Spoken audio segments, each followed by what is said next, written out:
गांव में अब शांति नहीं रही थी। पहले फुसफुसाहटें थीं, अर्जुन रात रात को जंगल क्यों जाता है, किससे बातें करता है।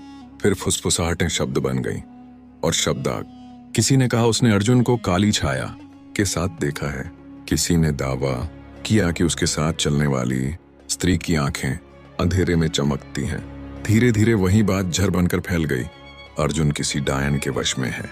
गांव के बुजुर्ग चौपाल में बैठने लगे। मंदिर के पुजारी ने चेतावनी दी, अगर यह अनर्थ न रोका गया तो गांव पर विपत्ति आएगी। अर्जुन की दादी रोती रही थी, लेकिन आंखों में भय साफ दिखता था।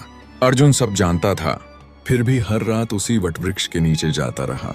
अगर दुनिया मेरे खिलाफ भी हो जाए, उसने नागेश्वरी से कहा, तो भी मैं तुम्हारा साथ नहीं छोड़ूंगा। पर संकट केवल मनुष्यों की दुनिया तक सीमित नहीं था। नागलोक में तूफान। नागलोक की सभा बुला ली गई थी। हजारों दीपकों की नीली रोशनी में नागराज का सिंहासन चमक रहा था। चारों ओर विशाल नाग योद्धा, मंत्रधारी नागिनें और प्राचीन ऋषि बैठे थे। वातावरण भारी था। क्रोध, अपमान और नियमों का बोझ नागेश्वरी को सभा के बीच खड़ा किया गया। उसका सिर झुका हुआ था, पर आंखों में पश्चाताप नहीं, केवल प्रेम था। एक वृद्ध नाग बोला, एक मानव से प्रेम, यह मर्यादा का उल्लंघन है।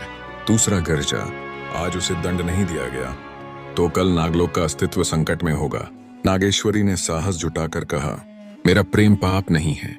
उसने मुझे मेरी आत्मा से चाहा है, मेरे रूप से नहीं। सभा में सन्नाटा छा गया। तभी नागराज ने अपना फन उठाया। उनकी आवाज गूंजी, गंभीर, अडिग और अंतिम। नागलोक के नियम अटल हैं। उन्होंने कहा, पर प्रेम भी ब्रह्मांड की शक्ति है। सभी की निगाहें उन पर टिक गईं। नागराज ने अर्जुन का नाम लिया, एक मानव जो आज तक नागलोक में कभी स्वीकार्य नहीं रहा था। फिर उन्होंने निर्णय सुनाया, अगर अर्जुन सच में नागेश्वरी से विवाह करना चाहता है तो उसे 3 परीक्षाएं देनी होंगी।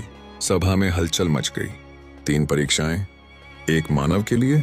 यह असंभव है। नागराज ने आगे कहा, ये परीक्षाएं केवल शक्ति की नहीं होंगी, इनमें साहस होगा, त्याग होगा और सत्य की अग्नि होगी। यदि वह असफल हुआ तो नागेश्वरी को नागलोक से निष्कासित कर दिया जाएगा। नागेश्वरी का हृदय कांप उठा। और यदि वह सफल हुआ? उसने धीमे स्वर में पूछा। नागराज की आंखों में क्षण भर को करुणा चमकी, तो नागलोक स्वयं उसे स्वीकार करेगा।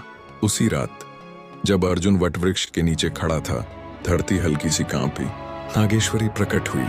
उसका चेहरा पीला था, पर आंखों में उम्मीद जीवित थी। अर्जुन, उसने कहा, तुम्हें 3 परीक्षाएं देनी होंगी। ये आसान नहीं होंगी, शायद जानलेवा हो। अर्जुन ने बिना एक पल सोचे उत्तर दिया, अगर मेरा प्रेम